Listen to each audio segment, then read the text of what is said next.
ஆடிய முல்லைக்கு தேரை கொடுத்தான் பாரி, வாடிய மயிலுக்கு போர்வையை கொடுத்தான் பேகன், பாடிய புலவனுக்கு தன் தலையே அறுத்து கொடுக்க முன் வந்தான் குமணன், செத்தும் கொடுத்தான் சீதக்காதி, தான் செய்த தவறுக்கு தன்கையையே துண்டித்து போட்டான் பொற்கை பாண்டியன், நீதி நிலைத்திட ஈன்ற மகனையே தேரேற்றி கொண்டான் மனுநீதி சோழன், ஒரு புறாவின் உயிரை காப்பாற்றுவதற்காக தன் தசையே அறிந்து கொடுத்தான் சிபி சக்கரவர்த்தி, தனக்கு கிடைத்த அதிசய நெல்லிக்கனியை அதியமான் ஔவைக்கு கொடுத்தான், கவசகுண்டலத்தோடு காதையே அறுத்து கொடுத்தான் கர்ணன், அந்த பத்தினி தெய்வம் கற்புக்கரசி கண்ணகி கதறி அழுத கண்ணீருக்கு நீதியின் தீர்ப்பு நெருப்பாய் நான்மாட கூடலில் பிறந்தது,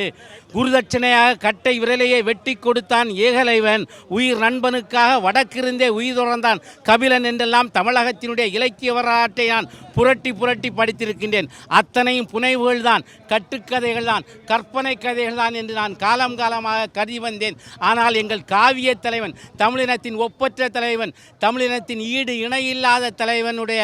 தவ புதல்வன் தளபதியினுடைய ஆட்சியை தமிழகத்தில் பார்க்கும்போது அவைகளெல்லாம் கட்டுக்கதைகளும் அல்ல, கற்பனை கதைகளும் அல்ல, காலம் கடந்த உண்மைகள் என்பதை தமிழகத்தின் தனியில்லா முதல்வர் இன்றைக்கு நிரூபணம் செய்து கொண்டிருக்கின்றார். நிலத்தை நிராகரித்து விட்டு நதி நடக்க முடியாது, நீலவானத்தை அலட்சியப்படுத்தி விட்டு நிலவு சிரிக்க முடியாது, காற்றை கைது செய்துவிட்டு 1/4 மணி நேரம் கூட இந்த மண்ணில் உயிர் வாழ முடியாது, தண்ணீரை மறுதளித்து விட்டு தாகத்திற்கு விடை காண முடியாது, மின்சாரத்தை புறந்தள்ளிவிட்டு புத்துணவு சமைக்க முடியாது, திராவிட முன்னேற்ற கழகத்தை புறந்தள்ளிவிட்டு எந்த கொம்பனும் இன்ப தமிழ்நாட்டில் இனி ஆட்சி என்பதை கனவு கூட காண முடியாது. திராவிட முன்னேற்ற கழகம் அது ஜனநாயகத்தின் மூச்சுக்காற்று, அது மக்களாட்சியின் மணிமகுடம், அது தாழ்த்தப்பட்ட மக்களின் தங்க கவசம், அது ஒடுக்கப்பட்ட மக்களின் போர்வாள். வாழ்க வாழ்க வாழ்கவே எங்கள் தங்க தளபதி, வாழ்க வாழ்க வாழ்கவே.